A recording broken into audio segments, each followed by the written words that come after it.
Well, sorry about that. I just saw that we were offline again. I don't know why that happened, but thankfully we are back again. And I was just about to share with us what my structure on the 1 hour time frame is looking like and how it helped me to take the buy position this week. So this was what I was seeing at the beginning of the week prior to what was supposed to be my Forex Morning Mastery session yesterday, which unfortunately did not come up.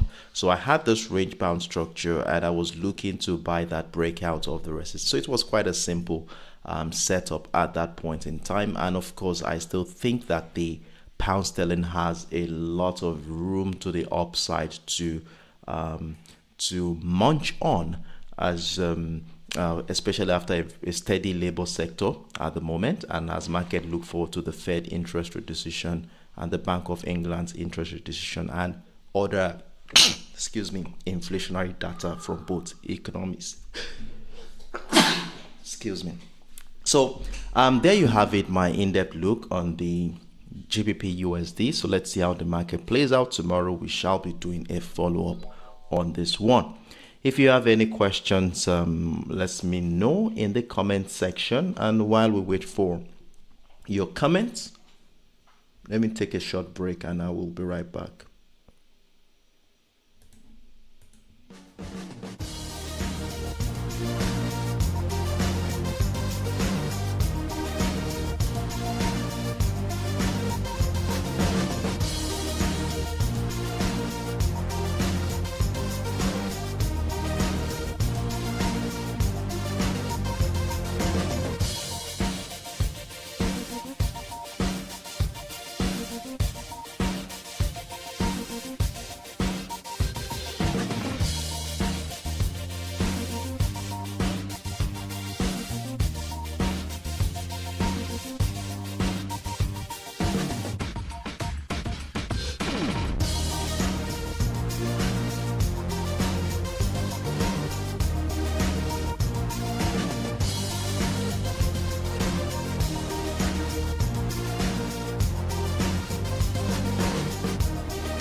All right, so let's move on to the next asset we are looking at for this week.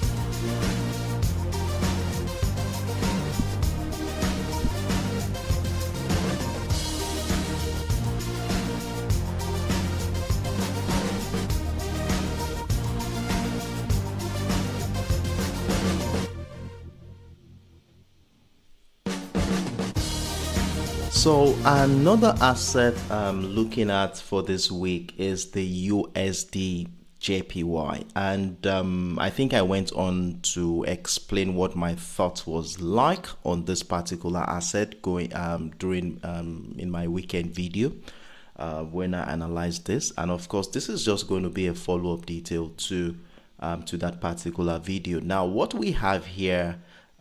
Price still remains above that ascending trend line. Remember, I talked the fact that since April, the market has been within an ascending channel and even right above the support line of the ascending channel, which still gives the USDJPY some room to rise from this particular area. Though the dollar has been dropping since the beginning of the week, but one thing we need to understand right here is that price is still above the support line and we could still find some support from this particular area to push price to the upside. So if you had triggered a sell at any point in time, you do want to be securing your position right now, securing some profit, as we could see buyers come in anytime from this point. But basically, the yen is looking strong against the dollar at the moment. The big story here is policy divergence, right?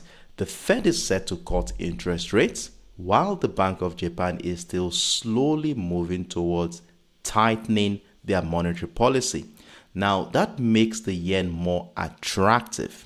But politics in Japan with leadership uncertainty could slow down Bank of Japan's plans. So I'd say the USDJPY stays under pressure, but we want to be watching out for choppy as both central bank events unfold.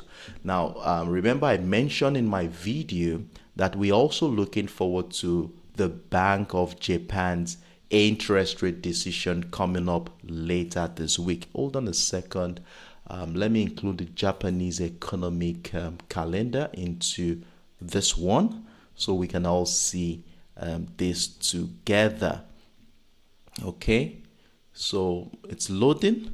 So the Bank of Japan's interest rate decision is likely coming in on Friday, and so we still have like 3 days, right? Wednesday, Thursday, Friday before it comes. And there's going to be a lot of waiting market, sincerely. There's going to be a lot of waiting. Let's see. Friday. Okay, hold on a second. Okay, here we are. Okay, so you can see Bank of Japan interest rate decision coming on Friday. The market is expecting that they will maintain the current rate, which is 0.5%. If we look at it from an economical perspective, investors' perspective, 0.5% for the Japanese yen compared to 4.25% for the US dollar is not looking very challenging for the US dollar. So in as much as the yen is looking strong, the dollar still have some hope around the structure, unless maybe the Fed chairman gives a very, very dovish remark during the FOMC press conference, and then we could see this trend line here get broken to the downside. And if we can see a breakdown of this support line of this ascending channel or the 146.500, I will be going strongly bearish on the USDJPY. So at the moment, I will say move your stop losses, secure some profit at the moment. Let me share with you what led to me selling the USDJPY this week. So I had a structure actually. This was a structure I was looking at the beginning of the week. I had my support at the 147.350. As you can see, the market consolidated for a while. Then we saw a breakdown retest of the 147.350, which gave me that confirmation to join a sell from here. So what I will do right now is just secure some small profits so that in case price goes back up, the worst case scenario for me will be a break even sort of a thing. So okay, this position here, I think I went in very late. 147.340. Where was that? Okay, somewhere here. All right, so I'll just move my stop loss here. Secure some small profits. I wonder why I used 0.02. I usually use 0.04 for my USDJPY on this size of account. Okay, so I moved my stop loss already, secure some profit around here, and let's see how the market is going to play out. Will the market break down this trend line, or are we going to see some buy pressure resume again from here? But one thing I also consider here is that look at here. Since last week Friday, the price has been respecting a downtrend scenario. We have a descending trend line here. So this trend line, it's going to be playing a significant role going into the second half of the week. So if price will still come back here, do some rejection, continue selling pressure where buyers find it difficult to break through, and that could push price to the downside. But if we see price break out of structure, retesting it will confirm an uptrend situation for me. So let's see what happens. Are we going to be taken out of this sell position, or are there any room to go to the downside? Of course, we'll discuss more on this during the Forex Morning Mastery tomorrow. Do you have any questions, anyone? If you have questions, let me know in the comment section. I will take about 5 seconds off, wait for some questions before we move on to the final asset on my watch list for this week. Stay tuned in.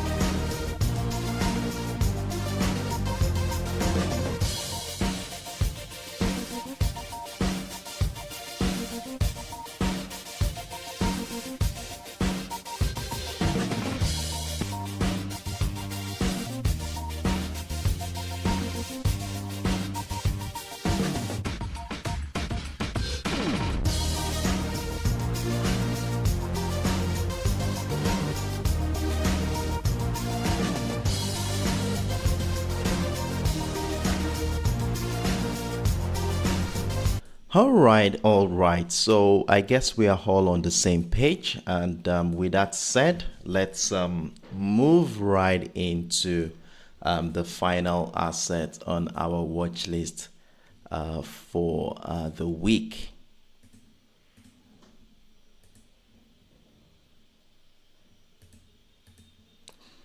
So the final one for the week is my favorite amongst them all, and of course the most profitable amongst them all this week, which is the XAUUSD. And I went on to explain in detail the fundamental factors, the technical factors on this asset, and I also referenced how the price of gold hit an all-time record high last week. And as of this morning, price has already find another fresh record high near the 3,700, and this is basically can be attributed to the fact that the dollar keeps sinking as the market leans heavily on the Fed cutting interest rate. And when you mix that with rising geopolitical tensions, we have the Russian, Ukraine, and even Middle East headlines, gold shines as the go-to safe haven. Now, the question now is whether buyers will take some profit ahead of the Fed or not. But overall, the bias is still to the upside. Now, if you watch my video on the XAUUSD, this was the structure I emphasized on. We had a range-bound structure prior to the opening of this week, and I did tell us in that video that a breakout retest of this trend line will be confirming an uptrend move. And look at what happened. Price came back to retest the structure during the early hours of the week, and then it continued the momentum, breaking out of the 3,655 resistance line of that structure to find new highs. And currently price is at 3,000, close to the 3 price breakout the structure ahead of the Fed, or are we going to see price do a retracement move before it does that? So at the moment, for those of you who took advantage of that bullish move, well done, kudos to you. So all we need to do right now is move our stop losses, secure some profit at this point in time. Now, where will I move my stop losses here? I think I need to find a solid support. I move my stop losses here. I think I need to find a solid support and place it right below that support area. So I'm considering the 3,680 at the moment. So let me just put it at 3,600. Is it 3,680? I think I should just put at 3,680 in the meantime. Then I will consider changing it later on depending on how price moves. Okay, I think it went back to the 4 hours time. Okay, so this is where we are right now. So this is the structure we have on the 1 hour time frame. So let me put at 3,685. 3,685. I do want to give enough room for price to move around, right?